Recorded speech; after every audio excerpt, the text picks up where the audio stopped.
그러면 제3부 오늘 한국문학관협회가 주관하는 주제 발표와 토론을 갖도록 하겠습니다. 먼저 제1주제는 국립한국문학관의 기본 구상입니다. 이 기본 구상에 대해서는 국립한국문학관의 사무국장인 정우영 국장님께서 발표를 해주시겠고요. 김대현 시인과 이병국 평론가께서 토론에 참여해 주겠습니다. 다음 두 번째 주제는 SN 환경에서의 문학 콘텐츠 활성화 방안입니다.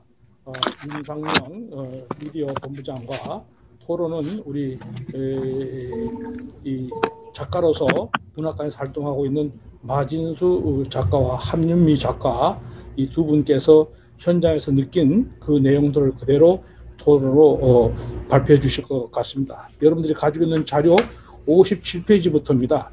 57페이지부터 103페이지까지가 그 오늘의 발표문과 토론문이 되겠습니다. 제일 먼저 국립한국문학관의 기본 구상에 대해서 정우영 국장님께서 발표를 해 주시겠습니다. 이제 곧 한국문학관이 개관이 될 건데 한국문학관이 개관함과 더불어서 우리 협회와 어떻게 상부상조해야 할 것인가 하는 문제, 또 국가적인 차원에서의 한국 국립문학관이 방향을 제시하는 그 내용들에 대해서 우리가 한번 좋은 시간을 갖고 경청을 하면 좋겠다고 생각됩니다. 정우영 국장님 발표를 부탁드리겠습니다.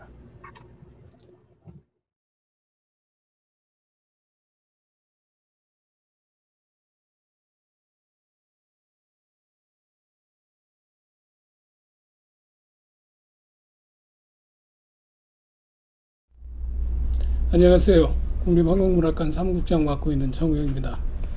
국립한국문학관 기본 구상 제가 말씀드리고자 하는데요. 이미 잘 알고 계시겠지만 국립한국문학관은 문학진흥법 18조를 기반으로 합니다. 그리고 기능은 국립한국문학관의 주요 기능은 한국문화유산의 체계적인 수집, 구축, 보존관리, 그리고 동시대 우리 한국문학의 주요 거점, 활동 공간, 그리고 한국 문학의 현재를 미래에 전달하는 그러한 역할들, 또 전시 교육 체험들, 이런 것들을 함께 나누는 공간으로 이렇게 기능을 설정하고 있습니다.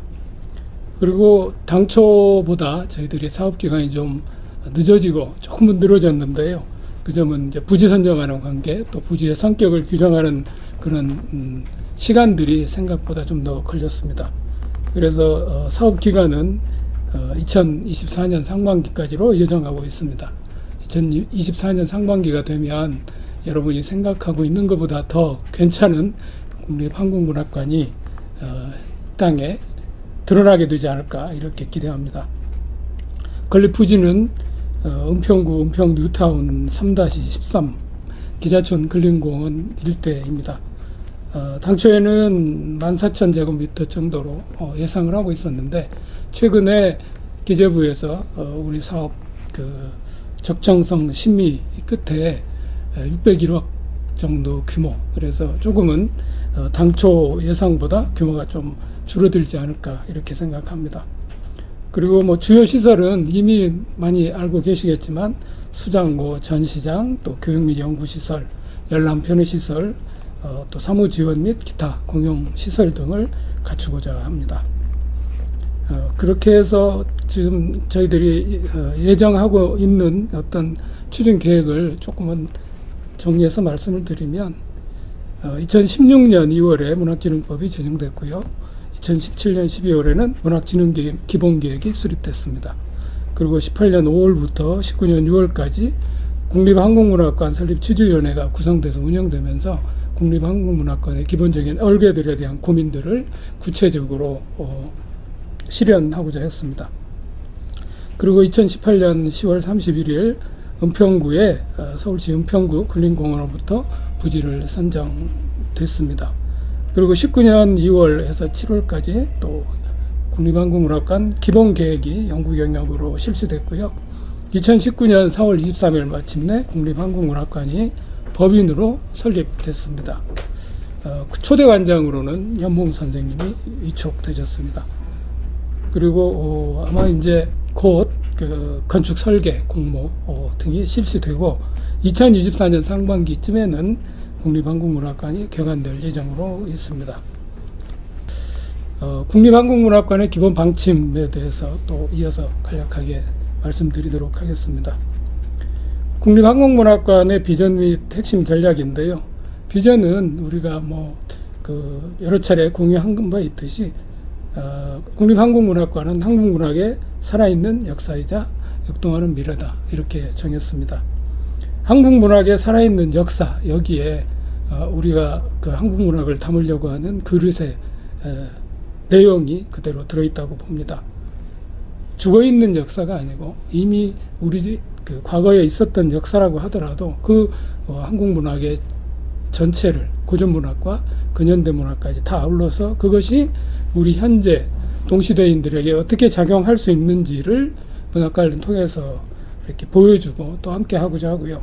그걸 기반으로 해서 현재로 끝나는 게 아니고 미래로 이어지도록, 그리고 지금 한국문학의 현재 이루어지고 있는 한국문학의 실체들을 국립한국문학관이라는 전체 그릇에 담아서 그것이 미래에까지 이어지도록 하고자 합니다. 그래서 저희들이 국립한국문학관은 한국문학의 살아있는 역사이자 역동하는 미래다라는 비전을 설정했습니다.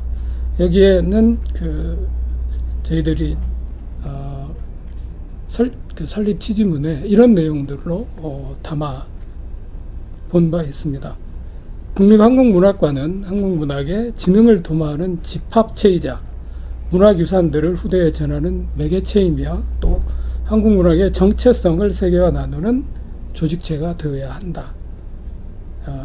이거는 어찌 보면 한국문학의 정체성이자 기능, 역할이라고 하는 부분을 저희들이 설립 취지문에 담았다고 생각합니다. 이러한 방향성을 가지고 말씀드린 비전들을 설정했습니다. 그리고 그 비전 못지않게 중요한 게 국립한국문학관의 미션이 될 텐데요. 미션, 그 임무와 역할은 뭐냐면 문학의 가치를 발견하고 체험하며 확장하는 대표 문학기관이다. 그러니까 한국문학관은, 국립한국문학관은 한국을 대표하고 또 한국문학을 대표하는 문학관의 기능을 갖는다, 이런 미션을 갖고 있습니다. 그래서 국립한국문학관은 유물전시 중심의 박물관 같은 이런 공간이 아니고 한국문학 자료와 유물 등을 통해서 한국문학의 가치를 새로이 발견하고 또 이거를 동시대 문학인들과 혹은 시민들과 함께 체험하고 호흡하면서 미래 세대에게 이어주는 역할을 수행하는 그런 공간으로 기능해야 된다 하는 점을 미션으로 삼고 있습니다. 이런 그 비전이나 미션을 통해서 저희들이 공유해야 될 핵심 가치가 뭐냐면 문학유산의 보존과 활용, 또 문학 현재의 생산과 교류, 문학적 삶의 공유와 연대, 이렇게 보고 있습니다.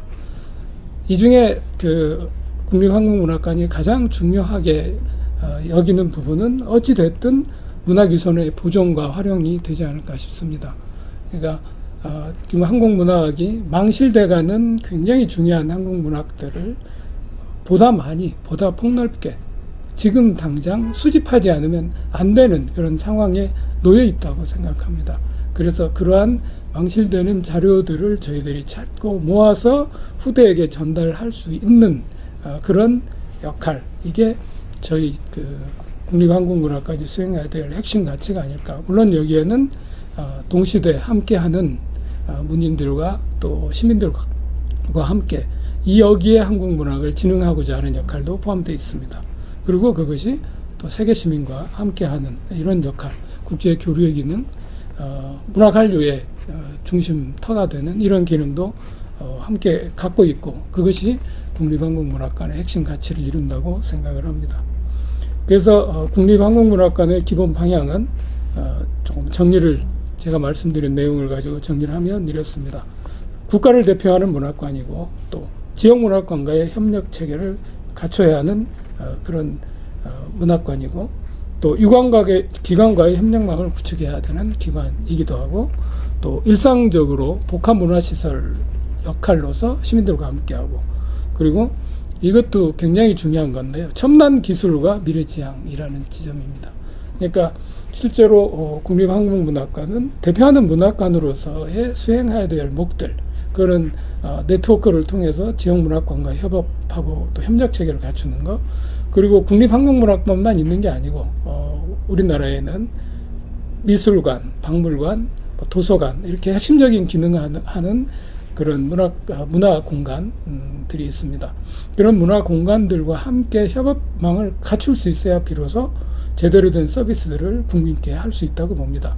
그러니까 국립한국문학관이 갖고 있거나 혹은 데이터화시키는 그러한 문학 자료들을 미술관이나 또는 박물관이나 도서관과 함께 이렇게 공유하는 서비스 기능을 갖추게 될 때 국민 입장에서는 제대로 된 문화예술의 가치를 향유하게 될 거라고 봅니다. 그런 기능들을 하는 방향, 기본 방향을 그런 쪽으로 설정을 하고 국립한국문학관은 앞으로의 그 역할들을 수립해 가겠다, 이런 말씀을 드릴 수 있습니다. 첨단 기술과 미래지향에 대해서는 조금 더 부언을 드리면요. 지금 제가 이렇게 여러분 만나는 것도 코로나의 영향이기도 하지만 또 한편으로는 직접 우리가 현장에 와서 느끼는 그런 교감의 영역뿐만 아니고 집에서 단순하게 온라인이나 혹은 모바일을 통해서 문화 유산들을 함께 호흡할 수 있는 그런 기능도 갖춰야 되는 거죠. 그거는 뭐 코로나가 어떤 시작점들을 앞당겼다고 생각을 하는데요. 이러한 비대면 작업들이 활성화됨으로 해서 전 국민의 서비스가 보다 폭넓게 이렇게 수행될 수 있는 거죠. 그러니까 은평이라는 공간에 국립한국문학관은 세워지게 되지만, 그렇게 되면 은평으로 찾아올 수 있는 국민의 한계는 너무 명확하거든요. 은평 구민들이 주되게 이용하는 형태가 될 수밖에 없는데, 지리적 한계 때문에. 그러나 그것을 이와 같은 방식, 비대면 방식, 또 온라인, 모바일로 확장해서 서비스하게 되면 공간은 한정적이지만 서비스 방식이나 서비스의 내용, 또 그러한 가치의 향유는 굉장히 다양하고 폭넓게 이루어질 수 있다는 측면에서 첨단 기술하고 또 결합이 돼야 되고, 그거는 오프라인의 전시 기능뿐만 아니라 모바일에서도 그렇습니다. 그렇게 결합이 돼야 되고, 또 그렇게 결합된 새로운 형태의 어떤 문학 향유의 모습이 미래에도 영향을 줄 거라고 봅니다. 그러니까 이전까지 우리가 문학을 책을 통해서 문학과 만났다면, 그게 유력한 도구가, 문학이 담기는 유력한 도구가 책이었다면, 미래에는 책을 벗어나서 문학의 도구는 굉장히 다양할 수 있다고 봅니다. 그것이 뭐 증강현실도 있을 수 있고 또 가상현실도 있을 수 있죠. 그러한 어떤 도구들을 동원해서 문학이 서비스할 때 진짜 전 국민과 함께하는 서비스 역할을 할 수 있다고 봐서 첨단 기술에 관심을 많이 기울이려고 합니다. 그거를 조금 더 구체적으로 성격 차원에서 말씀을 드리면, 국립한국문학관의 성격, 또 주요 기능, 이거를 조금은 더 세밀하게 말씀을 드리면 이렇습니다. 국립한국문학관의 성격은 아까 말씀드린 것처럼 한국문학 전체를 아우르는 대한민국 대표 문학관으로서 역사적인 문학 자료를 구축하고 그 보존 관리와 저사 연구를 수행하며 또 자료 활용과 연계한 전시 홍보, 교육 등의 기능을 수행한다. 이렇게 볼 수 있고요. 한국문학유산 및 원본 자료의 체계적 수집 복원, 그리고 보존 아카이브 기능을 강화함으로써 전 국민에게 서비스하는 부분, 또 그러한 내용들을 얼마만큼 한국문학의 가치를 소개할 수 있느냐 하는 연구, 교육, 체험, 이런 기능과 함께 아마 어린이 청소년들에게는 아주 소중한 공간이 될 수도 있을 것 같은데요. 그런 동시대 문학 현장의 기능을 복합적으로 갖추는 문학진흥의 핵심 거점 역할을 수행한다. 이것이 국립한국문학관의 아주 구체적인 성격이 되겠습니다. 그리고 국립한국문학관의 주요 기능은 지금 말씀드린 것처럼 수집, 구축, 보존, 보관, 열람, 이용, 연구, 이런 내용들이 되지 않을까 이렇게 생각합니다. 약간 중언부언을 하고 있는데요. 거기에는 이만큼 이러한 내용들이 국립한국문학관의 주요한 기능으로 자리해야 국립한국문학관이 개관될 때 비로소 제대로 된 역할을 수행할 수 있을 거라고 보고 이런 말씀을 드리고 있습니다. 여기에는 말씀드린 것처럼 교육 또 교류, 아까 좀 짚었던 지역문학관 지원, 또 온라인 문학관 운영, 이런 사안들이 되겠습니다. 그래서 이러한 내용들을 그러면 공간에다가 어떻게 담을 거냐, 그런 기본 원칙은 뭐냐 하는 것을 잠깐 말씀드리겠습니다. 공간 구성안, 저희들이 생각한 공간 구성안은 이렇습니다. 첫 번째는 자율성, 두 번째는 연결성, 세 번째는 유연성, 네 번째는 개방성입니다. 자율성이라고 하는 것은 기본적으로 각 공간의 그 기능적 군화 역할이 자율적으로 운영될 수 있어야 된다, 이런 뜻이고요. 두 번째 연결성은 공간이 자율적이되 네트워킹 구조로 해서 각각이 상호 연결되어야 된다. 그리고 유연성은 공간의 분할과 통합이 좀 재구성이 가능하도록 유연하게 그렇게 구성되어야 된다. 그리고 개방성은 이러한 공간의 연출이 접근 통로가 다양하게 그렇게 열려 있어야 된다, 이런 뜻입니다.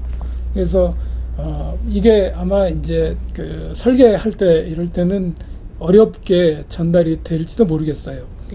자율성, 연결성, 유연성, 개방성, 이렇게 어떤 관념적인 말씀을 드리게 되면, 그런데 설계하시는 분들은 이렇게 말씀을 드리면 대체적으로 구상하는 능력이 굉장히 뛰어나더라고요. 그래서 저희들이 의도하는 게 그대로 이렇게 좀 실현될 수 있지 않을까 하는 기대를 갖고 있습니다. 그리고 이와 같은 공간 구성의 기본 성격은 미래지향적인 개념이 복합적인 문화공간이다. 그러니까 문학관 그러면 문학을 위한 공간만을 의미하는 게 아니고 문학과 인접 문화 장르, 예술 장르가 함께 그렇게 공연되거나 혹은 음악적으로 음악 같은 걸 할 수 있거나 하는 형태까지도 염두에 둔 그런 발상입니다. 그러니까 문학이 아까 말씀드린 것처럼 전혀 새로운 매체와 함께 새로운 방식으로 앞으로는 문학의 형태가 바뀌게 되지 않을까 하는 그런 전망하에 이런 말씀을 드립니다. 그러니까 지금까지는 주되게 책이었다면 이제는 책만이 아니라 책은 그 중에 하나의 도구고 나머지 이렇게 디지털 아트 같은 그런 성격들도 다 포함하는 복합시설로 구현될 때라야만 비로소 책과 함께 디지털 작업을 할 수 있는 다양한 형태의 문학 형식들이 구현될 수 있을 거라고 이렇게 생각합니다. 그래서 저희들이 이제 구상할 때는 문학관이자, 문학관은 도서관이자 또 아카이브자, 미술관이자 박물관이자 이런 기능들을 한꺼번에 수행하는 공간으로서 이 공간 구성의 기본 원칙을 삼고자 합니다. 그리고 문학관은 이제 또 이러한 미술관, 박물관, 도서관하고 다른 특성이 있죠. 그건 뭐냐면 문학행위를 수행할 수 있는 공간으로서의 의미입니다. 근데 지금 지역문학관들이 꽤 많이 이렇게 개관돼서 운영되고 있는데요. 그런데 실제로 그 이전에 문학관은 어떤 문학관이어야지, 문학관은 뭐지 하는 성격과 기본 방향이나 이런 것들이 좀 구체화되지 못한 상태에서 문학관들이 지금 세워져서 운영되다 보니까 거의 대부분은 박물관의 형태를 띠고 있습니다. 전시 기능이 굉장히 강화되고 있고요. 그런데 문학관은 그것만은 아니다. 그러니까 그것이 굉장히 중요한 요소이긴 하지만 문학행위라고 하는 것, 그 다음에 문학 아카이브를 통해서 디지털화돼서 움직이는 것들이 제대로 구현되지 않으면 앞으로는 문학관의 모습이 위축될 수밖에 없다 하는 어떤 그런 우려 섞인 기대감을 가지고 공간 구성을 연출하려고 합니다. 그 중에 이제 크게 그래도 개념화돼서 나눠본다면 공간 구분은 전시교육, 열람, 보존 연구, 또 사무지원, 그리고 공동의 영역, 이렇게 5가지로 구분할 수 있을 것 같습니다. 그러면 이 정도로 기능별 필요 공간에 대해서는 말씀을 잠깐 드리고요. 가장 중요한 저희들이 이제 연도별로 추진 계획을 잠깐 말씀드리려고 합니다. 국립한국문학관의 연도별 추진 계획은 이제 19년은 저희들이 법인 운영의 기초를 마련하는 그런 연도로 잡았습니다. 그래서 법인 설립하고 또 문화권 기초 자료 수집하고 하는 자료 구축 사업의 기본 방향을 설정하고 또 아주 중요한 자료들은 19년도부터 저희들이 수집해서 지금 확보하고 있습니다. 그리고 20년대는 사무국 운영 정비하고 또 문학관 건립 추진 방향을 설정한다. 그래서 20년도 올해에는 문학관 건립을 위한 중장기 계획들을 좀 고민하고 설정했고요. 그 다음에 자료 수집에 대한 중장기 계획도 수립해서 운영하고 있습니다. 그리고 홈페이지 구축도 올해 했었고요. 그리고 무엇보다 이제 저희들이 사무국이 운영할 수 있는 사무 공간을 좀 확장해서 이전해서 사업을 수행했습니다. 그리고 예술법인, 국립한국문학관의 자격이 주어지는 예술법인과 또 기부처 지정이 될 수 있도록 지금 저희들이 요청해 놓고 있고요. 그리고 각종 규정, 운영할 수 있는 각종 규정 및 내규 등을 정비한 게 2020년까지의 주요한 내용들입니다. 그리고 이제 다가오는 2021년부터는 주요 콘텐츠에 집중하는 그런 시간들, 또 문학관 건립에 대한 세부 계획들을 실행하는 그런 연도로 2021년을 잡고 있습니다. 그래서 2021년도에는 설계 영역들이 기본 설계와 실시 설계가 이렇게 나가게 될 거고요. 그렇게 되면 문학관의 어떤 최소한의 얼개가 이렇게 짜여지는 그런 중요한 연도가 2021년이 되지 않을까 이렇게 생각합니다. 그래서 전시 계획도 용역 형태로 좀 나갈 예정이고요. 그리고 앞에서도 말씀드렸지만 지역문학관과 연계하는 네트워크 기능도 좀 더 구체적으로 수행해 보려고 합니다. 근데 이런 말씀 드려서 어떨지 모르겠지만 코로나 상황으로 인해서 저희한테 주어진 예산 상황이 그리 넉넉치는 않습니다. 그래서 실제로 사업 자료 구축 사업을 제외한 나머지 사업들은 그렇게 이제 여력이 많지는 않은데 어찌됐든 그런 네트워크 강화를 통해서 지역문화권과 연계하고 또 그러한 연계에서 나오는 아이디어나 아주 중요한 의견들을 저희가 이렇게 반영이 될 수 있도록 해야 차질 없이 개관을 맞을 수 있을 것 같아요. 그런 작업들도 2021년도에 이렇게 추진해서 시행하려고 합니다. 그리고 무엇보다 이제 그 자료 기증 운동을 21년도부터는 해보려고 합니다. 문제는 이렇게 저희들이 자료 기증 운동을 펼칠 때 얼마만큼 또 문인들과 시민들이 협조해 줄 거냐 이런 측면이 하나가 있고요. 또 하나는 그러한 자료들을 어떤 방식으로 수집해야 제대로 된 수집이 될까 이런 측면도 또 하나 있습니다. 왜냐하면 저희들이 자료를 수집해서 이렇게 수장할 수 있는 수장가가 자체적으로 갖춰지지 않았기 때문에 너무 많은 자료가 오면 그것을 저희들이 어떻게 수용할 수가 없기 때문에 그러한 선별 작업을 통해서 정말 중요한 그리고 시급한 자료들을 찾아서 또 선정해서 모아놓을까 이런 고민들을 또 21년도에 같이 하도록 하겠습니다. 그리고 이미 저희한테는 이제 김윤식 선생 사모님께서 가정의 사모님께서 김윤식 기금을 설립할 수 있도록 이렇게 기부를 해주셨습니다. 그게 지금은 한국문화예술위원회에 위탁이 되어 있는데요. 내년에는 21년도에는 그런 기금들도 저희가 다시 찾아와서 김윤식 기금 운영위원회도 만들고 해서 김윤식 기금을 통한 어떤 사업들도 펼쳐볼 예정으로 있습니다. 22년은 문학관 운영계획을 수립하고 또 이제 말씀드린 네트워크를 좀 더 강화하는 이런 어떤 시기가 되지 않을까 싶습니다. 이때는 이제 온라인 문학관도 좀 구축하도록 하고요.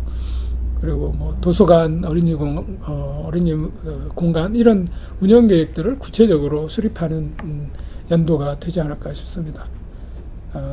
또 이때는 이제 개관을 앞두고 개관 전시 계획, 또 운영 계획, 또 문학관 목록화 작업 이런 것 구체화하는 작업들도 또 2022년도에는 들어가야 되지 않을까. 그리고 아마 22년도쯤에는 그 문학관 주변 조성 계획도 함께 수립해야 되지 않을까 하는 생각을 하고 있습니다. 23년은 아마 이제 개관 준비, 운영 체제 장비 이런 쪽에 집중이 되겠죠. 그래서 지금 제가 말씀드리는 것보다 훨씬 구체적인 내용들이 준비돼야 될 텐데요. 그때는 뭐 개관기념 특별전, 상설전, 뭐 기획전 이런 어떤 전시 준비를 하고, 그리고 온라인 문학관 시범 운영하거나 이런 식으로 될 것 같고요. 그리고 인력 충원해서 개관에 차질이 없도록 준비하는 작업, 또 이때는 이제 실제로 전국 문학관 네트워크가 아주 구체적으로 가동이 돼서 실제로 그러한 힘이 국립한국문학관 개관 즈음에는 서로 연결이 돼서 개관 시점에 하는 프로그램들, 전시 이런 것들이 전국 문학관에서 동시에 이렇게 함께 손잡고 움직일 수 있는 어떤 그런 여지가 생길 수 있도록 준비하는 그런 연도가 될 것 같습니다.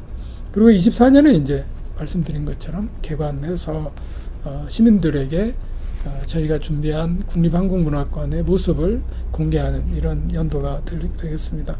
뭐 개관 기념 프로그램 등 아주 구체적인 내용들은 지금 제가 말씀드리기에는 좀 너무 이른 것 같아요. 그거는 차후에 아주 상세한 내용들이 정리되는 대로 기회를 봐서, 기회는 아마 계속해서 있을 거라고 보여지는데요. 국립한국문학관의 개관에 관한 내용들을 상세하게 말씀드리는 시간을 갖도록 하겠다고 약속드리겠습니다. 그리고 뭐 개관 이후에는 이제 그 문학관 활성화를 위한 제반 계획들이나 프로젝트를 수행하는 이런 형태로 움직여야 되지 않을까 싶습니다. 국립한국문학관의 기본 구상에 대해서 말씀드렸습니다.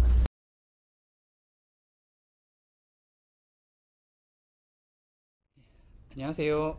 국립한국문학관의 기본 구상 토론을 맡은 시와 평론 쓰는 이병국이라고 합니다. 예, 반갑습니다. 국립한국문학관의 기본 구상을 밝혀 설명해 주신 정우영 선생님의 글을 잘 읽었습니다. 정우영 선생님께서 발표하신 글은 국립한국문학관의 비전을 엿볼 수 있는 한편 국립한국문학관의 기본 방향과 그 성격 및 주요 기능과 공간 구성을 비롯하여 그동안의 추진 과정과 앞으로의 계획을 일목요연하게 제시해주고 있습니다. 이는 국립한국문학관의 위상을 어떻게 정립할 것인지, 그 기능을 어떻게 수행할 수 있을지 그 방안을 모색하는 글이기도 합니다. 그렇기 때문에 공간 건립을 위한 정보 공개로 수렴되는 것 같기도 합니다. 한국문학유산의 체계적인 수집, 구축, 보존, 관리, 연구와 동시대 한국문학의 활동을 중심으로 시민대상 전시, 교육, 체험 기능을 제공하고 지역문학과 활성화를 지원함으로써 문학진흥과 문학향유를 도모하고자 하는 국립한국문학관의 기능이 제대로 수행될 수 있는 문학관 건립이 이루어지길 저 역시 바라고 있습니다. 특히 기존의 문학관들이 특정 문인의 기록을 보존 관리하는 데 치중해 있는 것을 보았을 때 이들을 아우를 수 있을 만한 국립문학관의 건립이 필요하였습니다. 이러한 시기에 국립한국문학관을 건립한다는 것은 한국문학의 과거와 현재를 잇고 이를 미래로 연결하는 주춧돌이 될 것임이 분명합니다. 제공된 정보를 바탕으로 국립한국문학관의 모습과 그곳에서 진행될 다양한 프로그램들을 상상할 수 있었습니다. 그럼에도 불구하고 어떤 점에서는 문학관의 일반적인 개념에 머물러 있는 것도 같았습니다. 저에게 주어진 정보를 바탕으로 간단한 질문 몇 가지를 드리는 것으로 토론을 대신하고자 합니다. 첫 번째입니다. 주지하듯 문학관의 주요 기능은 한국 문학 자료를 수집하고 이를 보존, 복원하는 데 있을 것입니다. 또한 이를 디지털화하여 시민들이 쉽게 이용할 수 있도록 하는 것이 중요한 역할이기도 할 것입니다. 이를 위하여 국립한국문학관의 공간을 전시, 연구, 체험, 교류 및 전체 기반시설로 수장고와 보존 보건시설 센터 등 필요 공간을 제시하고 있습니다. 이러한 공간 배분은 기존의 문학관과 도서관 등이 수행하고 있는 바와 제가 보기에 다를 바가 없어 보이기도 했습니다. 그런 점에서 어찌 보면 국립한국문학관이 기존의 문학관과 도서관의 역할을 반복 수행하는 것처럼도 보일 위험이 있는 것은 아닐까 하는 노파심이 들기도 합니다. 제가 제대로 파악하지 못하는 것일 수도 있겠습니다. 하지만 국립한국문학관만의 플러스 알파에 대한 지점이 필요하리라고 봅니다. 기존의 문학관과 도서관 등과 구분 가능한 국립한국문학관만의 역할이 있다면 무엇이고, 이를 위해 국립한국문학관이 수행하고자 하는 바가 있다면 무엇인지 구체적인 설명을 부탁드리고자 합니다. 한편으로 해외의 주요 문학관 사례를 통해 알게 된 시사점 중에 첫 번째가 한중일과 대만을 제외하고는 국가가 설립, 운영, 관리하는 국립문학관이 세계적으로 드물다는 것이었습니다. 그 이유가 무엇인지 확인된 사항이 있다면 무엇인지 궁금합니다. 덧붙여 문학을 국가가 통합, 관리해야 하는 이유 역시 무엇인지도 여쭤보고 싶습니다. 하나의 질문에 많은 이야기들이 좀 담겨져 있죠. 두 번째로 넘어가도록 하겠습니다.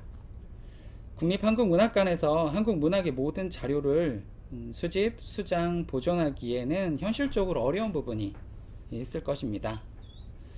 중요하다고 판단되는 자료들로 한정 짓는다면 당연히 선택과 배제가 따를 수밖에 없을 것입니다. 이러한 구분의 기준은 추후 마련될 것이겠지만 그럼에도 불구하고 선택된 자료들을 국립한국문학관이라는 곳에서 모두 보존하는 것은 불가능하리라고 생각됩니다. 현재 운영되고 있는 문학관들이나 미래에 건립될 또 다른 문학관들과 연계해야만 할 것입니다. 즉, 국립한국문학관은 자료를 수집하고 구축하는 것도 중요하겠지만 지역 문학관과의 협업을 통해 자료의 분산 작업도 중요할 것입니다. 이는 국립한국문학관의 기본 방향에도 나와 있는 내용입니다. 그런 점에서 국립한국문학관은 지역별 거점 문학관을 지정하고 건립하는 것을 넘어 전국의 문학관과 도서관을 통합 관리하는 시스템을 구축할 필요가 있을 것입니다. 국립한국문학관은 이 모든 공간의 구심점이 되어야 할 것입니다. 다시 말해 국립한국문학관은 독자적인 하나의 문학관이 아니라 한국의 문학관 및 도서관을 아우르는 플랫폼의 역할을 수행해야 한다고 생각하는데 이를 위한 구체적 계획이 마련되어 있는지 궁금합니다. 덧붙여 해외의 주요 문학관 사례에서 보듯 많은 외국 문학관들이 자료 수집, 보존, 연구라는 본원적 기능 이외에 일반 대중의 이용과 관람을 보장하기 위해 공공성을 확보하고자 노력하고 있다고 보았습니다. 이를 위한 다양한 프로젝트들이 시행되고 있기도 합니다. 이는 현재 한국의 문학관과 도서관들에서 진행되고 있는 프로그램도 동일해 보입니다. 어쩌면 문학관의 공공적 기능 확장은 일반 대중, 시민들과 밀접하게 닿아 있는 지역 및 소규모 도서관처럼 접촉이 수월한 특화된 공간에서 수행되어야 하는 바가 아닐까 하는 생각도 듭니다. 멀리 있는 국립문학관보다는 내 주변의 문학관이 공공적 기능을 보다 능동적으로 수행할 수 있으며 시민들의 문화 향유의 욕구를 충족시킬 수 있는 바람직한 모습이 아닐까 싶기도 합니다. 국립한국문학관이라면 시민과의 직접적인 접촉을 위한 프로그램도 좋긴 하겠지만 이는 문학관의 공공적 기능을 오히려 협소하게 바라보는 것은 아닐까 하는 의문을 품게 합니다. 국립한국문학관이 문학의 일상적, 감각적 체험을 위한 공간이 되는 것도 바람직하지 않다는 것은 아니지만 이러한 형태는 소규모의 공동체 단위로 활성화될 수 있도록 지원하는 방안을 모색하는 필요가 있지 않을까 라는 생각을 해보게 됩니다. 국립한국문학관은 좀 더 거시적인 목표를 지향하며 움직여야 하는 공공기관이 되어야 할 것입니다. 이에 대한 선생님의 의견을 여쭙고자 합니다. 예, 이상입니다. 감사합니다.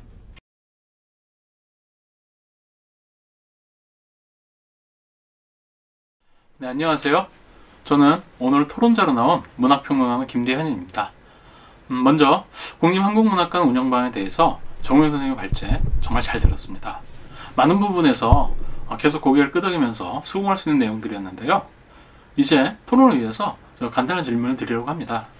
관련해서 제가 나름 생각하고 준비한 내용을 간단히 소개하고 이후에 질문을 드리도록 하겠습니다.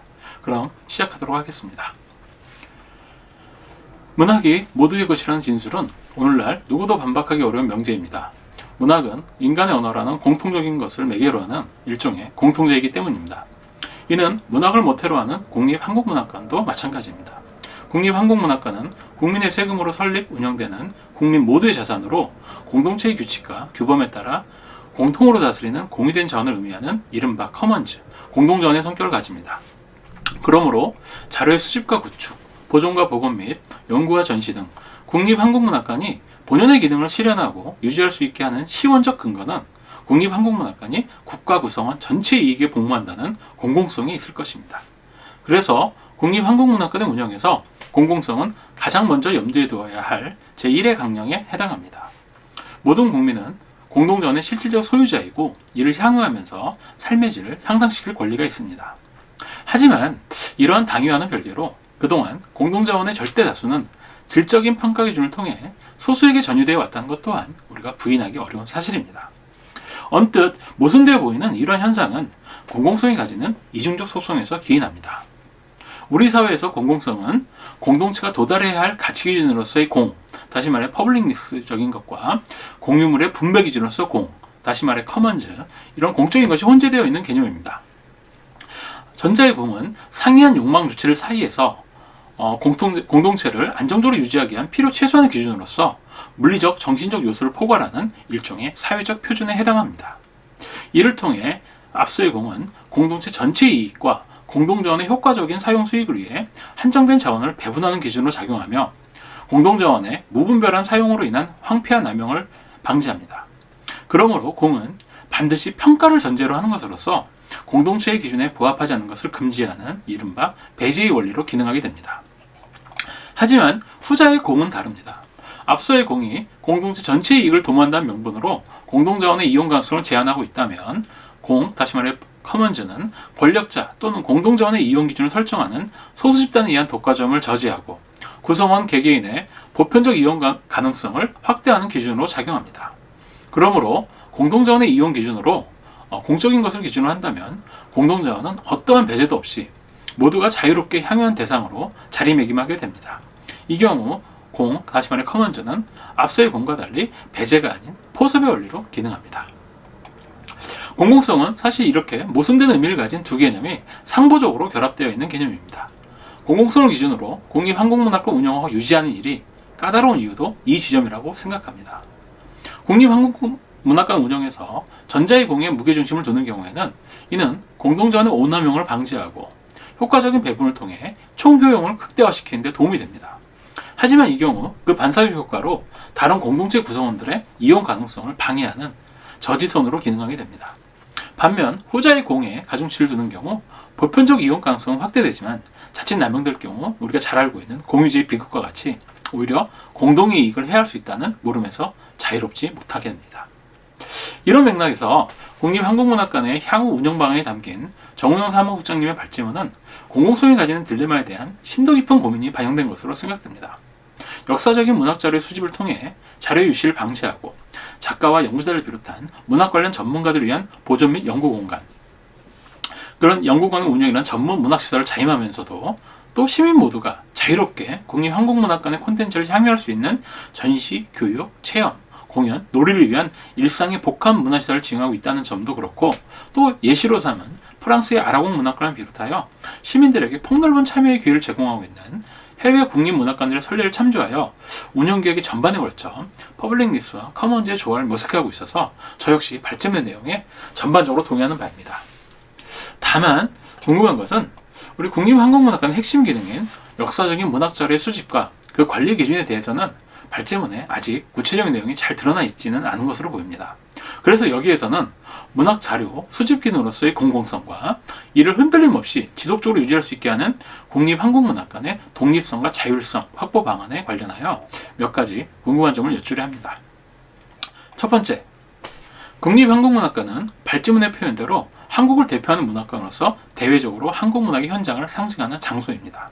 그러므로 국립한국문학관이 특정한 문학 자료를 수집하고 관리하는 행위는 단순히 자료의 아카이빙 차원에 국한되는 것이 아니라 문학 개념의 통역 불가능성 속에서 그 자체로 한국 문학의 정체성을 규정하며 무엇이 문학인가라는 경계선을 구축하는 주요한 기준으로 작용할 수 있습니다.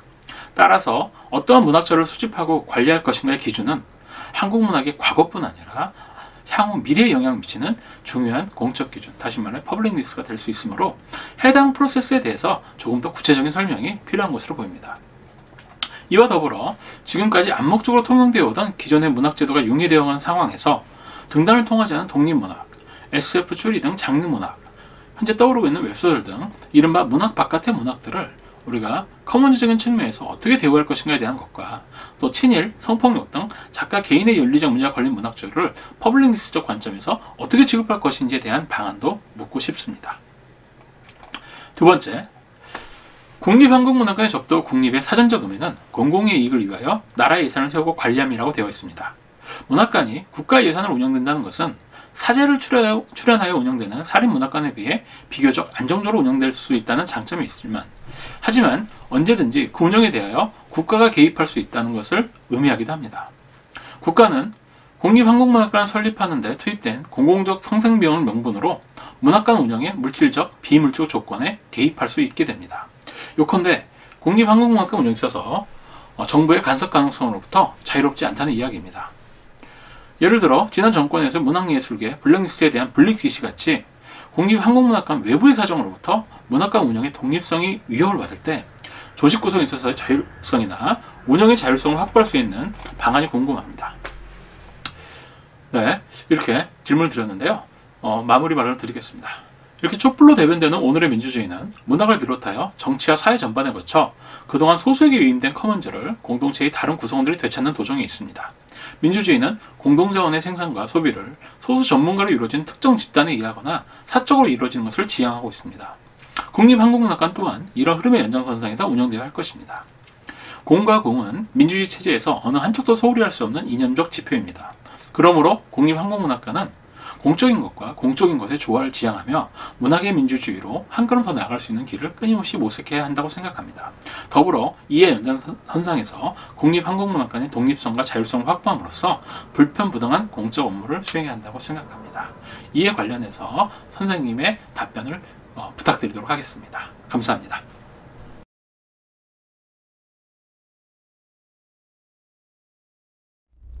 첫 번째로 이병욱 선생이 질문하신 내용은 기존의 문학관과 도서관 등과 구분 가능한 국립한국문학관의 역할이 있는지 또 있다면 무엇이고 이를 위해서 국립한국문학관이 수행하고자 하는 바가 있다면 어떤 거냐라고 물으셨습니다. 물음 하나에 그 질문이 여러 개 섞여 있어 가지고 제가 이거를 좀 정리를 했습니다. 이에 대해서 말씀드리면 기존의 문학관과 다른 점은 우선 국립한국문학관의 총괄적 역할에 있지 않을까 싶습니다. 한국문학의 주요 자료를 한 군데 모아 보존, 보관하고 또 이를 데이터 아카이빙하여 전 국민에게 서비스한다는 것. 이거는 기존의 지역문학관들이나 이런 데서 할 수 없었던 역할이겠죠. 더불어서 한국문학관을 세계 시민들과 나누고 또 인류 문화 자산으로 남길 수 있도록 한다는 것. 이거는 국내뿐만 아니라 국립한국문학관, 국립이라고 하는 것의 이상과 역할을 수행해야 되는 거죠. 그러니까 국내적으로는 한국문학의 진흥을 위해서 애쓴다면 대외적으로는, 세계적으로는 한국문학의 가치를 가지고 세계 시민 혹은 세계 인류 문화 유산의 중요한 역할, 기능할 수 있도록 하는 것. 이것이 대내적인 국립한국문학관의 이상과 역할이 아닐까 이렇게 생각합니다. 그리고 이제 도서관과 문학관은 기본적으로 도서관은 책을 위주로 하는 공공 서비스 기관이라면 문학관은 문학을 위주로 공적으로 수행하는 서비스 기관이죠. 그래서 우리가 문학을 그냥 책으로 이렇게 생각하는 분이 되게 많습니다. 그거는 문학이 구현되는 도구가 주되게 책이기 때문에 그렇기도 하는데요. 그러나 우리가 문학을 떠올리면 책으로 떠올리는 게 아니고 문학을 낭독하거나 또 낭송하거나 문학을 향유할 때 보면 그것이 가지고 있는 공감과 상상력은 책을 통해서 우러나지는 않거든요. 그러한 어떤 상상력이 공간적으로 구현되는 것, 이것이 문학관의 역할이 아닐까 그런 생각이 합니다. 그래서 도서관이 열람과 전시, 아카이빙 중심이라면 문학관은 여기에 더해서 보다 더 활동적인 서비스, 상상력을 구현하는 공간으로서 기능해야 된다고 생각합니다. 그렇게 되면 상상력으로 발현되는 체험과 창작, 행사 등을 통한 교감의 영역이 강화되지 않을까 생각합니다. 두 번째 질문은 국가가 설립, 운영, 관리하는 국립문학관이 세계적으로 드물다고 했는데 그 이유가 무엇인지 또 확인된 사항이 있다면 답해달라 이렇게 말씀하셨고, 덧붙여서 이게 이제 굉장히 중요한 사안인데요. 문학을 국가가 통합 관리해야 되는 이유가 뭐냐고 물어보셨습니다. 그래서 제가 아는 범위에서 간략하게 말씀을 드리면, 유럽이나 미국은 문학의 역사가 깊고 영역이 넓습니다. 그래서 괴테만 해도 문학관 한 곳으로 모아두기 어려울 만큼 그 영역과 영향력이 아주 지대하죠. 그렇기 때문에 유럽에서는 특히 각 개인의 문학관 혹은 박물관이 세워져서 운영이 되고 있습니다. 그리고 그것이 이제 한 국가가 체계적으로 하기 이전에 이미 그 문학의 역사가 문학관들을 만들어내고 있었다고 보시면 됩니다. 근데 이제 우리의 경우는 숱한 재난 등으로 인해서 정말 중요한 자료들이 이미 망실되어 있고, 또 근현대 문학의 역사가 그리 오래지 않아서 한국문학이라는 틀로 모나키가 비교적 용이합니다. 그래서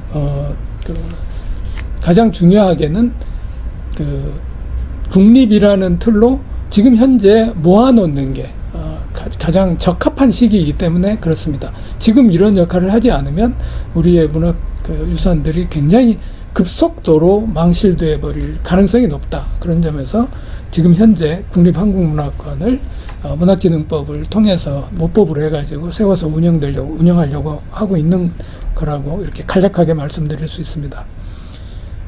문학이 국가가 통합 관리할 수 있냐? 없죠. 저는 없다고 생각합니다. 그런데 문학을 통합 관리할 수는 없지만 문학관이라고 하는 것이 현대 한국 문학의 현재를 통합적으로 국민들에게 서비스는 할 수 있다고 생각합니다. 모아가지고 그 가치는 문학관이 정하는 게 아니고 그 시민들이 혹은 문학장 안에서 모아지는 문학의 가치들을 수렴해서 국립한국문학관이 그것을 수렴해서 서비스하는 거죠. 뭐 그렇기 때문에 그 세금으로 모아지는 어떤 것들을 관이, 이를테면 정부가 일정 정도는 관리할 책임이 있는 거죠. 그거는 나라 돈인데 그렇게 하지 않으면 그거는 의무를 방기하는 거기 때문에. 그런데 그것이 적절해야 된다는 점은 좀 살필 필요가 있습니다. 그래서 관에서 이렇게 문학예술을 지원할 때 그 지원을 하되 간섭하지 않는 이런 말을 계속해서 하게 됩니다. 그게 이제 블랙리스트로 이런 것들이 나타나기도 했는데요. 이제 그 블랙리스트 같은 경우에는 워낙에 헌법에 위반되기 때문에 그렇게 해서는 안 되지만, 어찌됐든 관이나 정부에서는 지원을 하되 그것을 간섭하지 않는 그런 문학관도 마찬가지죠. 지금은 이제 예산이나 이런 게 부족해서 전적으로 이렇게 나라 돈에 의존하고 있는 형편이지만, 장체적으로 후원회나 이런 거를 만들어서 실제로 나라 돈으로 쓸 수 있는 영역과 그리고 자체적으로 서비스할 수 있는 영역들을 좀 구분해가지고 예산과 그 다음에 운영 면에서 좀 자율적으로 기능할 수 있도록 체제를 바꿔가야 되지 않을까 싶습니다. 이외에도 그 여러 가지 좀 이보다 더 세분화된 말씀을 주셨는데, 그거는 제가 이병국 시인을 따로 만나서 조금은 그거는 그냥 이렇게 전체적으로 우리가 공유하지 않더라도 서로 그 고민을 저와 이렇게 뭐 사담처럼 나누어도 되지 않을까 하는 생각을 하고, 시간 관계상 이병국 선생의 토론문에 대한 답변은 이걸로 줄이도록 하겠습니다. 그리고 김대현 평론가도 또 저에게 뭐 질문을 하셨는데요. 간략하게 답변을 하도록 하겠습니다.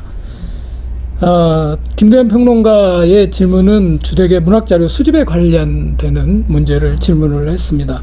근데 이게 거기에 지금 문학장 바깥에 있는 거, 이를테면 SF 문학이라든가 장르 문학이라든가 이런 거를 수집할 거냐 이렇게 물으셨는데, 이것을 이렇게 국립한국문학관 연봉관장님의 말씀으로 이렇게 정리를 하면, 국립한국문학관은 한국 문학을 평가하는 기관이 아니라 수집 연구가 1차적 기능이므로 모든 작품을 수집하고 보존을 해야 한다, 이 말씀으로 가름하고자 합니다. 조금 더 보완을 하면, 국립한국문학관은 모든 자료를 망라적으로 수집해야 된다고 생각합니다. 그리고 그것에 대한 가치 평가는 이후의 문제죠. 그래서 어떤 자료든 수집하고, 그래서 내부적으로 이것을 덜어내는 문제, 이런 거는 별도의 위원회를 통해서 그런 작업들을 수행해야 된다고 생각합니다. 그래서 친일 자료가 있다, 그러면 왜 친일을 했는지, 친일 문학에 어떤 폐해가 있었는지, 이런 것까지 보여주기 위해서더라도 누군가는 수집해야 된다고 보면 그 역할은 국립한국문학관에 있다, 이런 말씀입니다. 그리고 좀 전에 이제 이명국 선생 토론문에 대해서 제가 답변하면서 말씀을 잠깐 드렸는데, 이렇게 문학관의 자율성과 그 다음에 예산의 어떤 운영의 자율성, 이런 부분을 또 질문하셨어요. 그건 좀 전에 대답해서 말씀 올린 걸로 이명국 시인의 답변으로 이거 가름하고자 합니다. 중요한 거는 장기적으로 보면 국립한국문학관이 나라 돈을 쓰되, 그러나 자체적인 예산 운용을 통해서 독립적인 방식으로 운영돼야 된다고 봅니다. 그런데 한편으로는 조금은 다행스러운 게, 국립한국문학관은 민간 재단 법인입니다. 그래서 국가 공무원이 문학관에 이렇게 들어와 있지 않습니다. 바꿔 얘기하면, 그런 점에서 기본적으로 국립한국문학관은 시작할 때 민간 자율의 기구로 운영하면서 개관을 준비할 수 있다, 이렇게 말씀드릴 수 있을 것 같습니다. 이것으로 제 구상과 토론에 대한 말씀 마치도록 하겠습니다. 고맙습니다.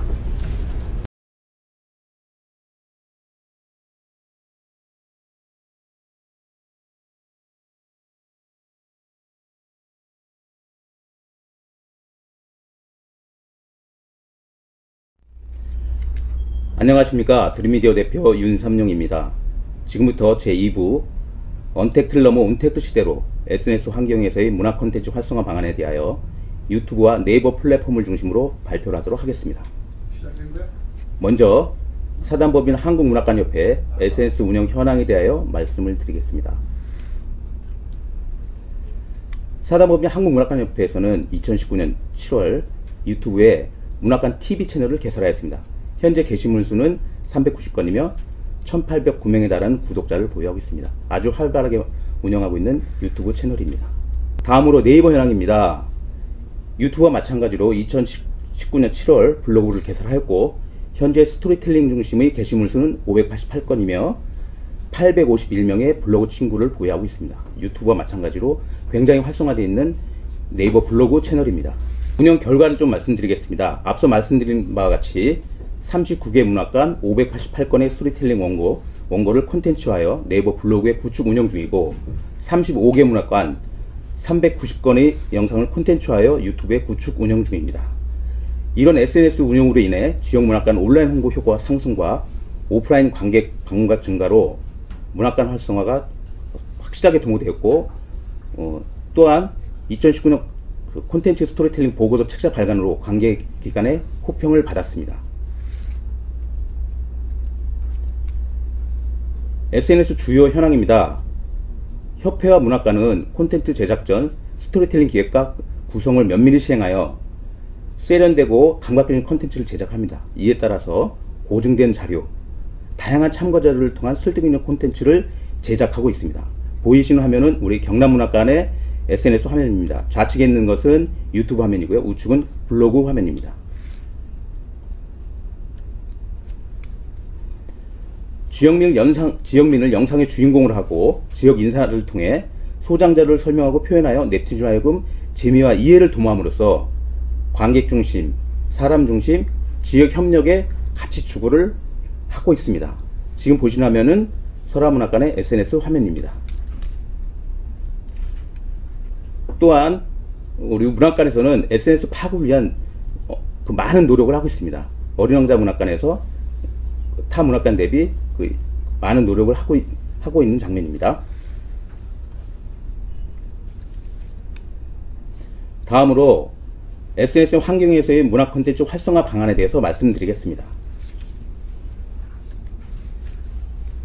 급격한 SNS 기술과 환경의 변화로 문화 콘텐츠 생산과 문학관 운영의 방식에도 질적인 변화가 요구되고 있습니다.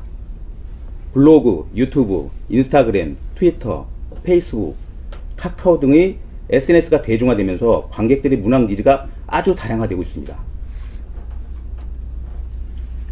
이에 논리와 계몽보다는 소통 중심의 인격적, 정서적 교감이 중요한 관계 시대입니다. 사람 중심의 시대로 변해가고 있다는 것입니다. 문화 콘텐츠의 생산과 유통, 공유가 사람 중심의 패러다임으로 전환하고 있다는 것입니다. 이에 우리 문학관이 적응해야 되는 과제는 관객과 소장자료, 작가, 스토리텔링, 이것을 연동한 SNS 최적 콘텐츠를 생산하여서 문학관 온라인과 오프라인으로 관객을 흡인력 있게 유도하는 것입니다. 협회의 문학 콘텐츠 비전에 대해서 말씀드리겠습니다. 정적인 문학관을 동적으로 바꾸자 하는 것이 우리 협회의 문학 콘텐츠 비전입니다. 회장님의 말씀을 잠깐 들어보겠습니다.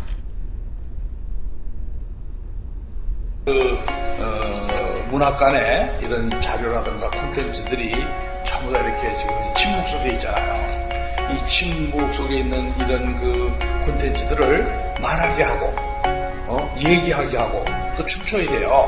그래야지 관객이 와서 보고 좋아할 거 아니에요. 그래서 너무 침묵 속에 이렇게 정적으로 흐르고 있는 이 문학관의 그 이미지를 조금 동적으로 바꿔놓을 필요가 있어요. 그래야 사람들이 와서 흥미를 가질 거예요. 그죠?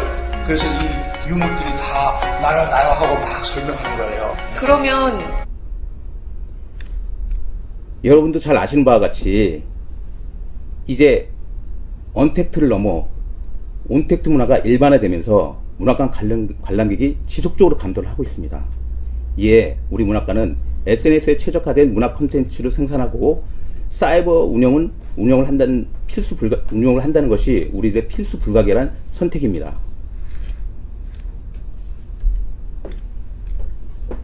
문화 콘텐츠 활성화 목표입니다.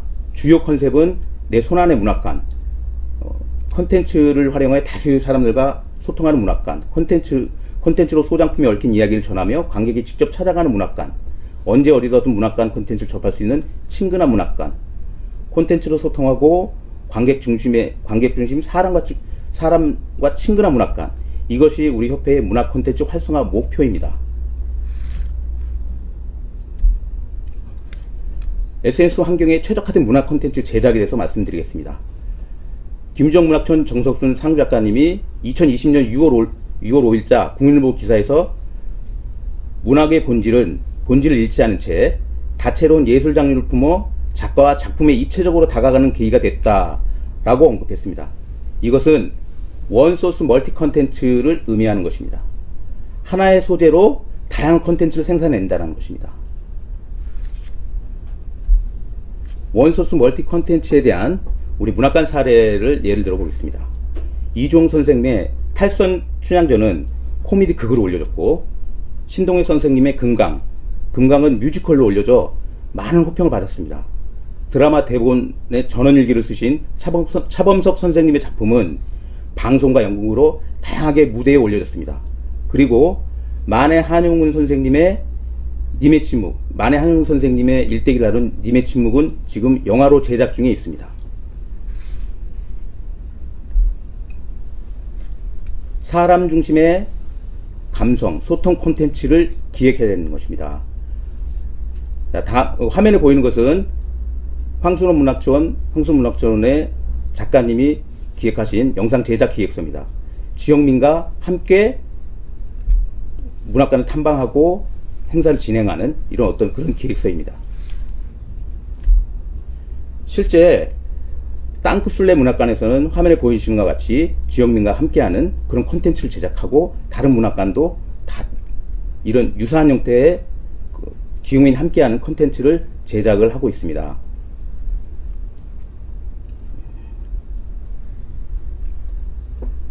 결론적으로 SNS 환경에 최적화된 문화 콘텐츠 제작은 소장 자료의 정보 전달과 다양한 장르를 융합한 영상물을 기획하고 제작해야 한다는 것입니다.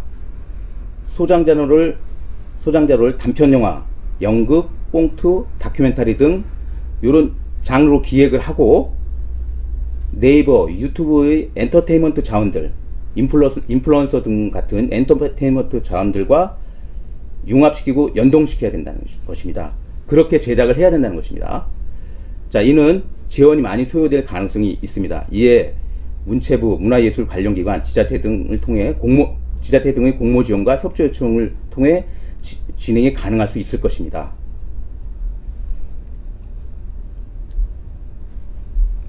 자, 다음은 협회의 문학관 콘텐츠 활성화를 위한 SNS 운영 전략에 대해서 말씀드리겠습니다. 문학관의 소장 자료를 기반으로 상주 작가님이 스토리텔링화하고 이를 지역 제작 인프라, 지역 방송사들이나 PD, MC 등 이런 지역의 콘텐츠 제작 인프라와 같이 연대하여 관객과 사람 중심의 콘텐츠를 생산하는 것입니다. 이 생산한 콘텐츠를 협회에 송고하면 협회는 이것을 관리하게 됩니다. 그리고 콘텐츠를 기술적으로 재구성해서 네이버와 유튜브에 배치하고 게재하게 됩니다. 그리고 이후에 이 콘텐츠와 스토리텔링 이 콘텐츠들은 책자로도 발간해서 배포하게 됩니다. 이것은 지역 문화 콘텐츠 DB 구축 및 활성화 견인을 위한 우리 협회의 핵심 운영 전략입니다. 유튜브 운영 전략입니다. 내용과 성격에 부합하게 카테고리를 정리해서 콘텐츠를 배치하고, 이 우측에 보이시는 것처럼 스마트폰에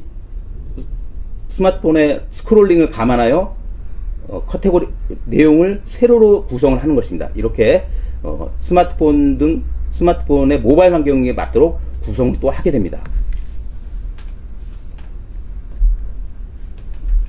또한 유튜브의 검색 노출 및 유튜브 추천 알고리즘을 감안하여 기술적으로 디테일하게 구성을 화면과 같이 하게 됩니다.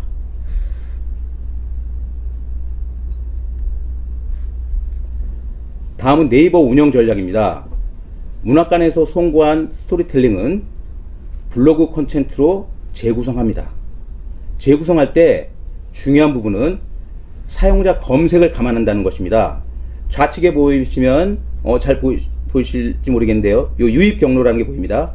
이 유입 경로에 나열된 이 키워드들을 미리 예측하여 컨텐츠를 구성을 한 것입니다. 그러면 사용자가 네이버에서 검색을 했을 때 이 해당 키워드를 검색했을 때 우리의 스토리텔링, 최적화한 스토리텔링들이 더 검색이 잘 되게 나올 수 있게끔 이런 키워드를 예측해서 컨텐츠를 구성을 한다는 것입니다.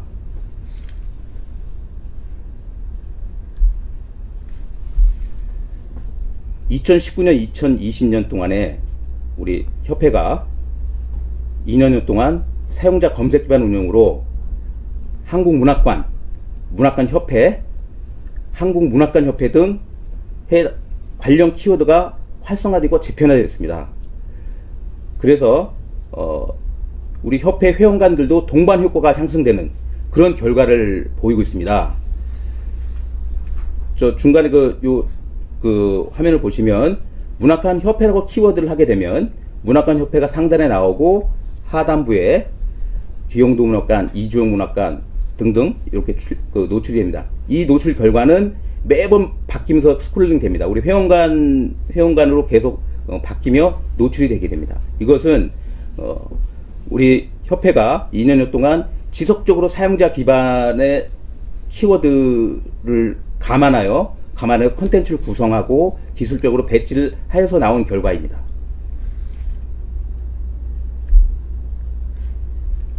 자, 협회의 최종 목표입니다.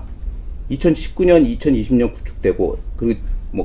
구축되고 있는 이런 네이버와 유튜브의 미디어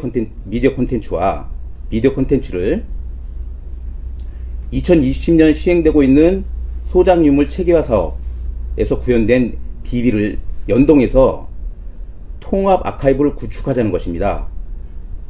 예를 들어 포털에서 해당 유물이나 문학관을 검색을 하게 되면 우리 미디어 콘텐츠, 소장 스토리텔링을 기반으로 하는 미디어 콘텐츠가 검색이 되면서 체계화된 우리 DB, 체계화된 우리 소장 유물 자료들이 같이 노출되는 것입니다. 이것이 진정 우리 대국민 서비스를 위한 우리 문화 콘텐츠 서비스가 아닐까 사료가 됩니다.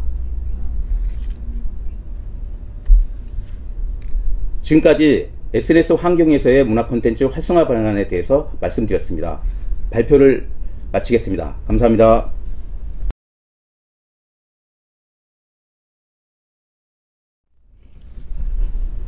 안녕하세요. 저는 온라인 문화 콘텐츠 활성화 방안에 대한 토론자로 참석하게 된 창의문학관 상주작가 마진수라고 합니다. 먼저 이렇게 토론에 참석하게 해주셔서 감사드리고요. 저의 의견이 어떤 상주 작가님들의 모든 의견을 대표할 수는 없겠지만 나름대로 발표안을 통해서 제가 생각하고 어떤 생각해볼 거리들이 뭐가 있을지 한 2가지 정도로 정리해서 이렇게 토론문을 준비하였습니다. 이제 우선 제가 봤을 때 이 토론 발표자님의 발표문 내용을 정리를 해보자면 유물을 통한 콘텐츠 개발, 그리고 이를 이용하여 관객에 대한 문학관의 접근성 확대, 이렇게 2가지로 볼 수 있을 것 같습니다. 우선은 유물이라는 걸 저희가 일반적으로 생각할 때는 가장 가치 있게 여겨지는 부분이 보존가치입니다. 당대의 시대적, 사회적 상황을 알 수 있게 하거나 그 시대를 설명하는 데 있어 주요한 역할을 한다고 판단되는 그 당대의 물건, 그걸 유물로 지정하곤 하는데요. 무엇보다도 이 유물이라는 것은 당대의 사회 현실과 긴밀히 연결되어 있을수록 보존 가치가 높다고 판단하는 걸로 알고 있습니다. 그렇게 봤을 때 문학관의 유물이라는 것은 조금 독특한 지점을 가지고 있는 걸로 보이는데요. 이 작품성이라는 부분이 유물의 보존 가치 안에 이제 포함되어 있기 때문에 그렇습니다. 당대 사회 현실을 알아볼 수 있을 뿐만 아니라 문학적으로도 일정한 어떤 성취를 가지고 있는 작품, 그렇게 됐을 때 문학관에서 유물이라고 하는 그 문학 작품이 이제 가치가 높은 유물로 이제 저희가 지정을 하고 소장하고 관리를 하게 되는데요. 발제문의 내용은 이제 우리 시대가 보존 가치 높은 유물을 소장하는 것에서 나아가서 유물의 활용 가치에 대해서도 제고해야 한다고 이제 말씀해 주신 걸로 이렇게 보았습니다. 유물을 통해 콘텐츠 개발을 해야 한다는 것이 이제 그것으로 보이는데요. 유물 활용 가치라고 말할 수 있겠는데, 이 부분이 각 문학관의 역량하고 긴밀한 관계를 가지고 있는 것으로 보입니다. 단지 콘텐츠의 질에 대한 문제뿐만이 아니고 얼마나 다양한 콘텐츠를 구성할 수 있느냐, 그 한정된 유물을 통해서 얼마나 다양한 콘텐츠를 만들 수 있느냐라는 것도 또 개인 문학관의 그 아이디어와 어떤 인프라 이런 것들과 관계가 있기 때문에 이제 그런 생각을 하게 되었습니다. 발제문에서는 이러한 콘텐츠를 바탕으로 하여 관객을 향한 소통의 창구를 오프라인에서 온라인으로 확대하는 것을 또 하나의 주요한 내용으로 삼고 있습니다. 이제 이를 위해 필요한 것으로 기술 혁신의 적응, 그리고 인간 중심의 소통, 이렇게 2가지를 들어주셨는데요. 다시 말하면 관객과 소통을 이끌어내기 위해 질 높은 콘텐츠가 준비되어 있어야 되고, 이를 유통시킬 수 있는 이제 기술에 적응하고 또 기술을 능숙하게 다룰 수 있어야 된다, 이렇게 말씀해 주셨습니다. 이제 무엇보다 관객이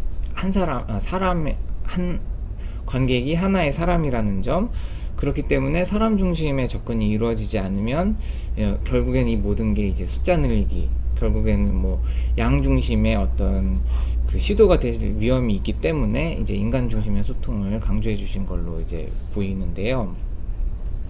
이제 현재 상주작가 지원 사업은 문학관 온라인 활성화에 대한 문제를 상당 부분 해결해주고 있습니다. 그에 따라서 이제 저희 개인 문학관이라든지 아니면 이제 그 규모가 좀 있는 문학관이나 이런 여부와 관계없이 콘텐츠 개발을 비교적 원활하게 하고 있습니다. 그래 이제 그 콘텐츠 개발에 대한 테두리를 마련해 주시고 그에 관련한 예산들을 이제 그 상위 기관으로부터 이제 확보해 주시고 이런 부분들을 해 주셨기 때문에 저희가 가능한 부분인데요. 그 부분들에 대한 것들 그런 이 내용과 틀 안에서 저희가 아직 미진한 부분 혹은 앞으로 해야 될 부분으로서 저는 이제 두 가지 정도를 생각을 해 보았습니다. 하나는 앞서 말씀드린 바와 같이 문학관이 콘텐츠를 개발하는 데 있어서 규모의 문제와 부딪히고 있다는 점이고요. 다른 하나는 관객과의 소통 문제를 콘텐츠 제작자의 관점에서만 보고 있는 것 아닌가 하는 이렇게 두 가지 문제를 한번 저는 생각해 보았습니다. 이제 앞서 언급한 바와 같이 콘텐츠 연구개발 제작에는 개별 문학관의 역량이 상당히 영향력을 끼칩니다. 협회가 제공하는 테두리 안에서 그 어떤 기획으로 어떤 유물을 이제 어떤 콘텐츠로 변화할 것인지 그거에 대해서 어떤 준비를 할 것인지는 다 이제 개인 문학관의 역량으로 지금 역량으로 되어 있기 때문에 그렇습니다.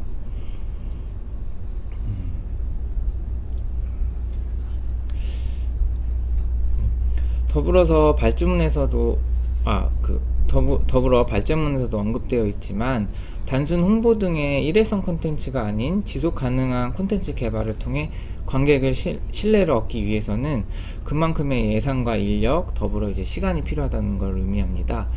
말하자면 지속적으로 콘텐츠 개발을 하고 유물에 대한 설명들을 계속 이어나가서 이 관객들로 하여금 이 유물 콘텐츠가 굉장히 지속적으로 나타나고 있고 유익하다라는 인식을 심어주기까지의 시간 그리고 그 일정한 질을 유지하기 위한 예산 이렇게 두 가지가 필요하게 되는 건데 현실적으로 무조건 예산을 늘린다든지 아니면 인력을 확보를 해달라라고 요구하는 건 좀 무리가 있어 보입니다.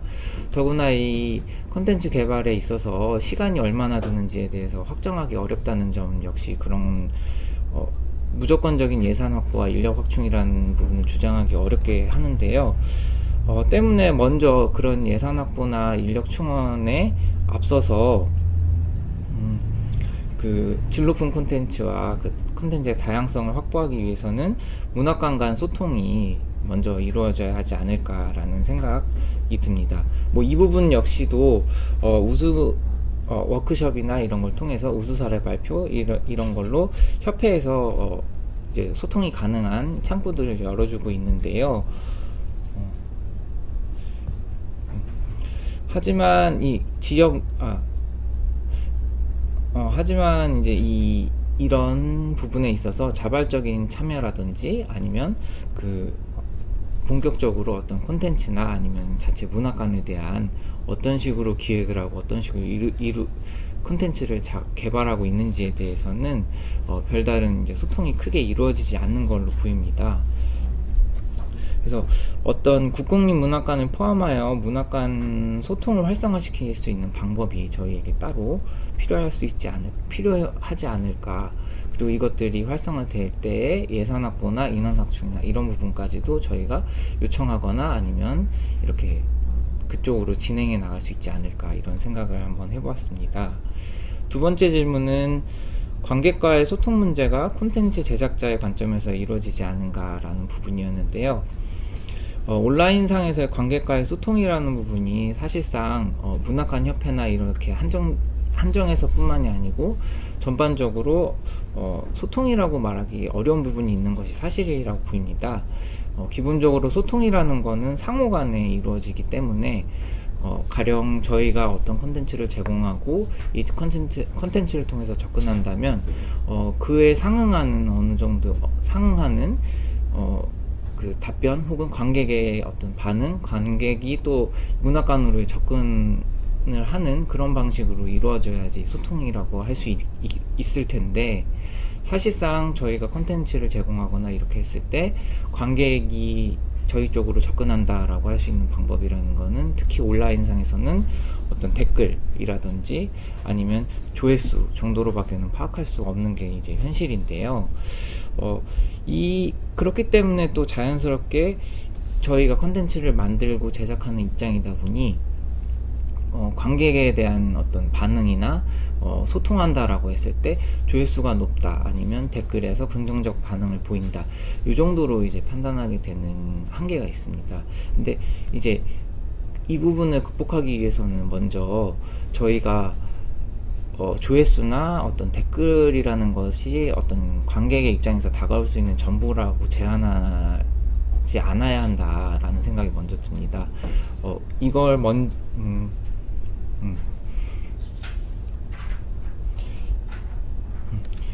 그 생각들을 먼저 가지고 제안하게 된다면, 어떻게 하면 조회수를 올릴지, 어떻게 하면 좋은 댓글을 올릴지 라는 부분만 생각하게 되고, 그 외에 다른 방법들, 관객들이 실제로 댓글을 하고 조회를 많이 하지만 실제로는 어떻게 생각하는지 또 다를 수가 있는데, 그 부분을 놓칠 수 있다라는 생각이 듭니다. 물론 그렇다면 다른 대안이나 다른 방법들, 관객이 문학관으로 접근할 수 있는 다른 방법들은 뭐가 있느냐 라고 이제 질문할 수 있고, 그것에 이제 대답해야 하는 게 이제 또 토론자의 질문하는 때 이제 의무인데, 저의 경우에는 이 부분에 대해서 저도 구체적으로 어떤 자세한 방향을 가지고 있지는 않습니다. 그러나 우선은 이런 부분들을 생각을 하고 그쪽으로 실질적인 어떤 현실적인 것을 제한할 수 없을지라도 그 부분에 대해서 생각을 열어놓고 어떤 부분이 있을지 고민을 해봐야 하지 않을까, 이렇게 생각을 해봤고요.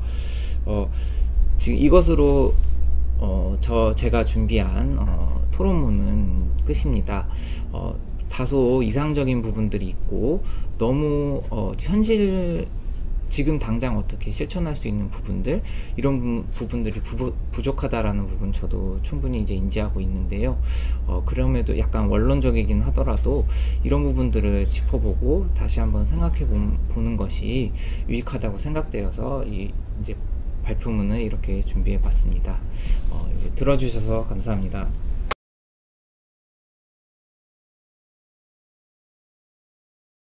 안녕하세요. 황순원문학촌 소나기마을 상주작가 함윤미입니다. 앞에서 SNS 환경에서의 문학 콘텐츠 활성화 방안에 대한 주제 발표문 잘 들었고요. 저는 그에 따라서 황순원문학촌 소나기마을 상주작가 사업 운영 사례를 바탕으로 토론을 이어가겠습니다. 우선 발표문에서 한국문학관협회 SNS 운영 현황 보고에 따르면 2019년에 스토리텔링 자료 네이버 블로그 구축 운영을 하였고, 콘텐츠화한 영상 유튜브 구축 운영, 그리고 스토리텔링 책자 보고서 발간, 마지막으로 각 문학관 내 상주작가 프로그램 운영을 하였습니다.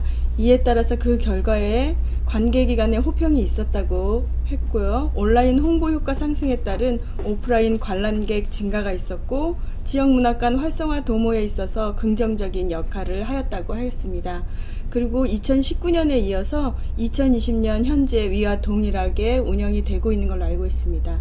그리고 추가적으로 미디어 콘텐츠와 시스템화된 소장자료 DB 아카이브 구축을 추가 사업으로 하고 있는 것을 알고 있습니다. 이에 따라서 저희 황순원문학촌에서 스토리텔링 자료 블로그 구축 운영 방안에 따라 스토리텔링을 어떻게 했는지 말씀을 드리자면, 2019년에는 문학관 전시실에 전시 중인 황순원 작가의 초판본 책을 중심으로 9개의 스토리텔링 블로그의 게재를 완료했습니다. 그리고 2020년 현재에는 황순원 작가의 작품 알리기에 더 중점을 두었고요. 그래서 표제작 초판본을 중심으로 9개의 스토리텔링 블로그 게재를 하였고, 지금 또 진행 중에 있습니다. 그 스토리텔링 예를 몇 가지 들어보면요. 황순원문학촌 소나기 마을이 경기도 양평에 자리 잡게 된 배경이 황순원 작가의 작품에 기인했다는 것과, 지역 극단과 연계해서 황순환 작가의 소나기를 문학관 무대에 올리게 된 사연 등을 스토리텔링으로 하였고요. 다음으로 콘텐츠화한 영상 유튜브 구축 운영에 관한 것인데요. 스토리텔링에 따른 문학관TV 영상 제작을 상주 작가가 작성한 스토리텔링을 바탕으로 영상을 촬영하고 제작하여서 한국문학관협회 유튜브 문학관TV에 업로드하는 방식입니다.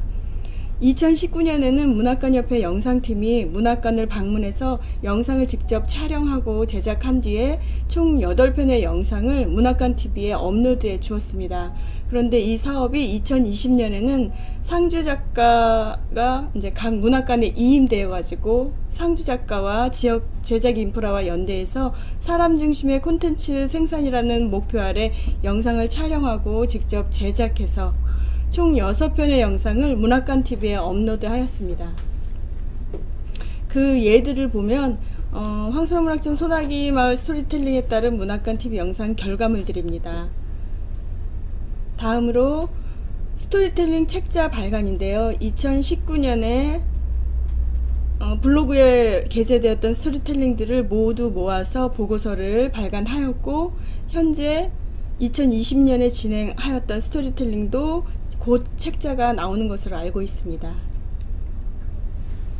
네 번째로 문학관 내 상주작가 프로그램 운영에 관한 것인데요. 아까 주제 발표문에 따라서 보면 급격한 기술혁신 환경을 기반으로 하는 다양한 SNS 채널들은 문학 콘텐츠 생산과 문학관 운영의 방식의 질적인 변화를 요구하고 있다고 했습니다. 따라서 프로그램의 다양화는 물론 정적인 문학관의 동적 변화가 필요하다고 했는데요. 이에 따라 제 생각에도 문학 콘텐츠 생산은 각각의 문학관이 가지고 있는 작가의 유물로부터 나온다고 생각합니다. 그래서 작가의 생애나 작품 관련 연구를 바탕으로 언택트 시대에 발맞춘 양질의 프로그램 개발이 우선 요구된다고 생각을 하고요. 전국의 관람객뿐만 아니라 지역민이 지속적으로 찾아오는 문학관을 만들기 위해서는 지역민들과 문학으로 친밀한 연대를 맺을 수 있는 새로운 방안을 좀 모색해야 하지 않을까 하는 생각을 했습니다. 또 문학관 내 운영 프로그램을 적극적으로 홍보하는 방법도 연구를 해야 할 것 같고요. 지금 SNS 연동 및 활성화 방안 대책이 더 요구되는 시점이라고 생각을 합니다. 따라서 이제 저희 문학관 내 상주작가 프로그램 운영 사례를 보면 2019년에는 UCC 그릇에 담은 내 동화라는 프로그램을 기획해서 1, 2분기로 나누어서 진행을 했는데요. 회원들을 모집한 뒤에 황순환 작가의 소나기 줄거리를 직접 회원들이 그림책 원고로 작성한 뒤에 그 원고를 그림책 아트북으로 제작해서 전시회도 갔고 또 UCC 제작 관련된 강사를 초청해서 특강을 들었어요. 그 특강을 듣고 회원들이 직접 자신의 작품 결과물을 촬영하고 편집해서 UCC 영상을 만들어서 저희 블로그에 게재를 했습니다. 그리고 2분기 때는 1분기와 마찬가지로 진행을 했는데요. 이때는 나만의 소나기라는 주제로 자신의 창작 스토리를 창작해서 그림책을 만들었고 그 아트북을 제작한 것을 회원들이 또 휴대폰으로 자신의 작품들을 촬영하고 제작해서 UCC 영상으로 만든 걸 저희 이제 황순환 문학촌 블로그에 게재를 했습니다. 그리고 1분기와 2분기의 결과물을 총망라한 전시회 그리고 UCC 상영회를 개최했는데 그 내용은 지금 보이시는 사진들과 같습니다. 2020년 현재 저희 황순환 문학촌 소나기마을 문학관 내 상주작가 프로그램은 낭독으로 만나는 황순환 북콘서트라는 프로그램을 기획을 했는데요. 먼저 황순환 작가의 단편 5편을 선정한 뒤에 그 5편의 작품 원문을 낭독 교재로 제작을 했습니다. 그 제작한 것은 학 기러기 고개사 목너미 마을에게 소나기 이렇게 5편의 작품인데요. 그 교재를 가지고 회원들이 직접 낭독을 하고 그 낭독한 것을 가지고 감상을 나눈 뒤에 서평을 써본 뒤 그 서평을 모두 모아서 서평집을 발간할 예정이었습니다. 그런데 코로나19로 장기간 문학관이 휴관을 지속했고 한 달이 넘도록 기다리다가 더는 안 되겠어서 오프라인 수업이 불가하다고 판단한 뒤에 온라인 프로그램 전환을 위한 수정 계획안과 수정 예산안을 마련해서 협회에 보냈습니다. 다행히 협회에서 적극적으로 지원을 해주셔가지고 빠른 온라인 전환이 가능했습니다.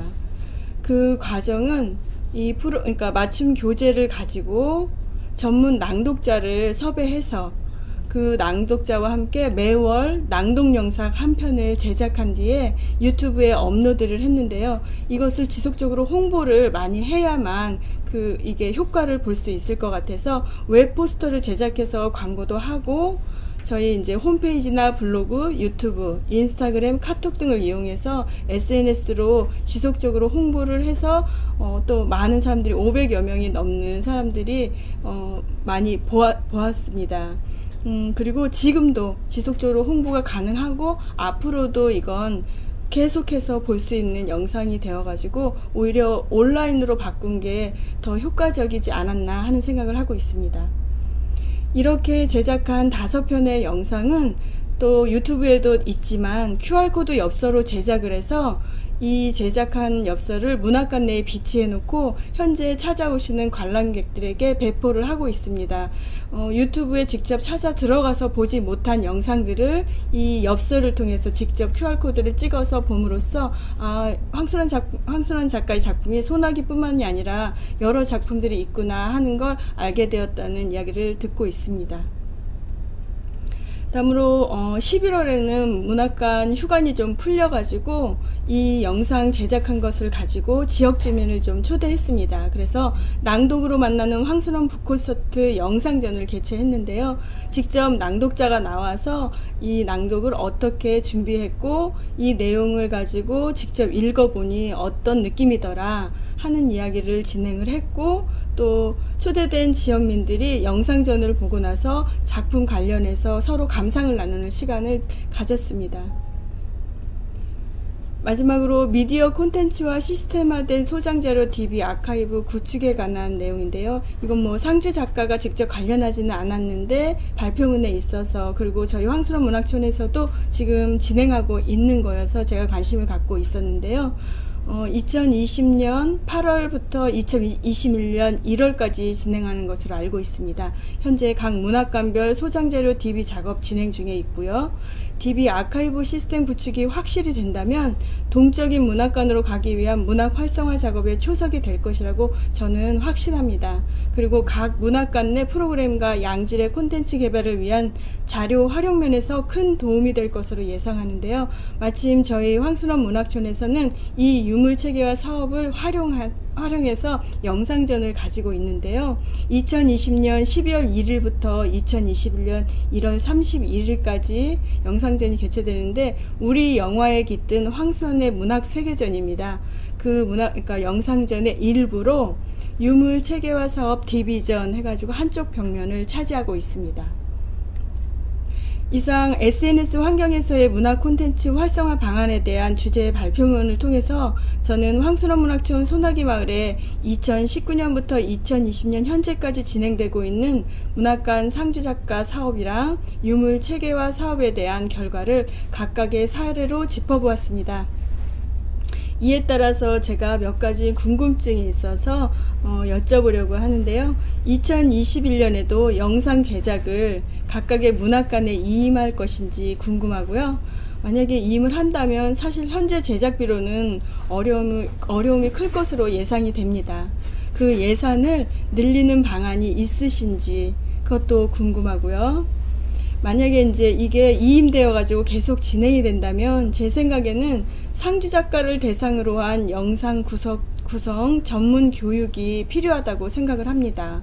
그리고 예산을 늘려서 양질의 지역 인프라를 활용한 영상 제작을 각각의 영상 제작을 해야 한다면 제 생각에는 상주 작가 파견처럼 상주 영상 제작자 파견이 있어야 하지 않을까 하는 걸 제안을 해보고 싶습니다. 그리고 마지막으로 미디어 콘텐츠와 시스템화된 소장자료 DB 아카이브 구축 시스템은 언제쯤 실제 이용이 가능한지도 궁금합니다. 이상입니다. 이상으로 학술회의를 마치도록 하겠습니다. 주제를 발표해 주신 정우영 선생, 윤삼영 선생님께 감사드리고, 특히 문학평론가 김대현 선생, 시인 이병국 선생, 그리고 우리 상주 작가로서 큰 역할을 해주신 한윤미 항소문화촌의 상주작가, 마진수 창의 문학관 상주작가의 발표까지 다 들었습니다. 특히 한윤미, 마진수 이 두 분은 젊은 작가로서 현장에 파견되어서 생생한 2년의 경험을 가지고 있는 우리 문학관의 소중한 자산들입니다. 오늘 직접 2년간의 현장 실무를 통해서 느꼈던 조회를 발표해 주신 것에 대해서 더욱 감사하게 생각합니다. 이상으로 이 학술 세미나를 다 마치도록 하겠습니다.